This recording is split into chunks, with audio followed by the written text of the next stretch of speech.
आज हम लोग इस वीडियो में शब्द के बारे में सीखेंगे। तो वर्णों के स्वतंत्र और सार्थक मेल को शब्द कहते हैं, जो सार्थक सही अर्थ दे सके। तो इनकी ये परिभाषा है। ऐसे उद्गम के दृष्टिकोण से शब्द के चार भेद हैं। सबसे पहले तत्सम शब्द, तद्भव शब्द, देशज शब्द और विदेशज शब्द। सबसे पहले हम तत्सम शब्द को देखते हैं। तो तत्सम शब्द उसे कहते हैं जो संस्कृत निष्ठ हो, ऐसे शब्द जो संस्कृत के हो और हिंदी में प्रयोग होते हो, तो उसे तत्सम शब्द कहते हैं। इसका एक अर्थ तत्सम भी निकालते हैं कोई कोई किताब में, पर हम लोग इसको तत्सम में ही रखते हैं। तो इनके उदाहरण है जैसे ग्राम, इसको हम लोग हिंदी में प्रयोग करते हैं अग्नि, पवन, पुष्प, कवि, पृथ्वी, बालक इत्यादि।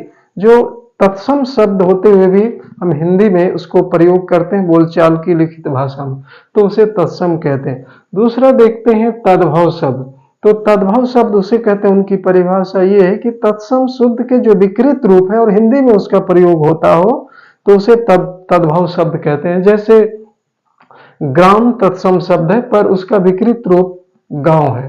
दंत तत्सम शब्द है लेकिन उसका विकृत हम तद्भव में लिखते हैं, जैसे दांत, कर्ण का कान, दूध का दूध इत्यादि। जो संस्कृत के जो विकृत रूप हो और हिंदी में प्रयोग करता हो होता हो, तो उसे हम तद्भव शब्द कहते हैं। तो आगे देखते हैं देशज शब्द। देशज शब्द उसे कहते हैं जो विस्तृत भूभाग में देश भर में बोले जाते हो, पर उसकी उत्पत्ति का ये पता नहीं चलता हो, पर एक विस्तृत क्षेत्र में बोले जाते हो, हिंदी में प्रयोग होता हो, तो उसे देशज, जो देश भर में बोले जाते हैं, तो उसे देशज शब्द कहते हैं। जैसे लोटा, कटोरा, जूता, डोंगी, छाती, धोती, पगड़ी इत्यादि। तो ये देशज शब्द है। अगला इसका उदाहरण है शब्द के विदेशज शब्द। तो ऐसे शब्द जो विदेशी भाषाओं से आए हो पर हिंदी में प्रयोग होता हो, ऐसे शब्द हो जो विदेश के शब्द हो पर हमारी मातृभाषा में हिंदी में उसका प्रयोग होता हो। तो सबसे पहले देखते हैं जैसे अरबी भाषा हमारे हिंदी में प्रयोग होता हो, अमीर, अदालत, आफत, दीवान, इजाजत, इमारत इत्यादि। कुछ ऐसे शब्द हैं जो फारसी शब्द हमारे यहाँ प्रयोग होते हैं, आवाज, अरमान, हजार, गवाह, सरकार, दामाद इत्यादि। ये सब अरबी भाषा है। तुर्की शब्द भी हमारे बोलचाल की भाषा में उपयोग होते हैं, कैंची, कुल्ली, चाकू, बेगम, जाजिम, चरपाई इत्यादि। और अंग्रेजी शब्द तो हम लोग जानते हैं कि हिंदी में बहुत धड़ल्ले से आजकल प्रयोग करते हैं अंग्रेजी में, पर हिंदी बोलते हैं, पर अंग्रेजी शब्द जैसे college, slate, register, doctor, hospital, cycle, scooter इत्यादि। इस प्रकार से ये विदेशज शब्द के उदाहरण है। आगे हम लोग देखते हैं कि व्युत्पत्ति के विचार से शब्द के तीन प्रकार होते हैं। तीन प्रकार से हम जानते हैं। सबसे पहले रूढ़ शब्द, दूसरा यौगिक शब्द और तीसरा जोगरूढ़ शब्द। तो रूढ़ शब्द उसे कहते हैं जिसके रूढ़ शब्द उस शब्द को कहते हैं जिसके खंड या टुकड़े करने से कोई खंड सार्थक नहीं होता है, उसका अर्थहीन हो जाते हैं, व्यर्थ हो जाता है, निरर्थक हो जाता है, उसे रूढ़ शब्द कहते हैं। जैसे दूध को अगर हम तोड़ेंगे तो ये सार्थक नहीं होता है। घर, पानी, बस, कान, कटोरा, भात इत्यादि।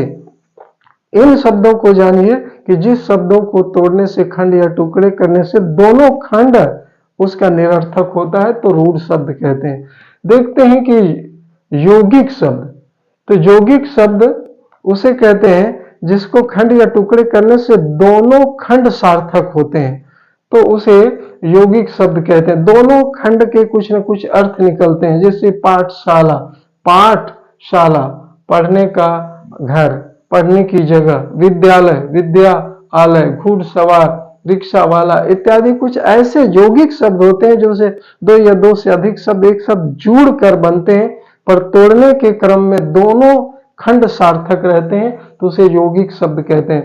तीसरा देखते हैं योगरूढ़ शब्द। तो योगरूढ़ शब्द कहते हैं कि इसके खंड या टुकड़े करने से दोनों अर्थ नहीं बल्कि बाहर से आकर अन्य अर्थ तीसरा उसका अर्थ प्रकट करते हो, अर्थ की प्रधानता होती है।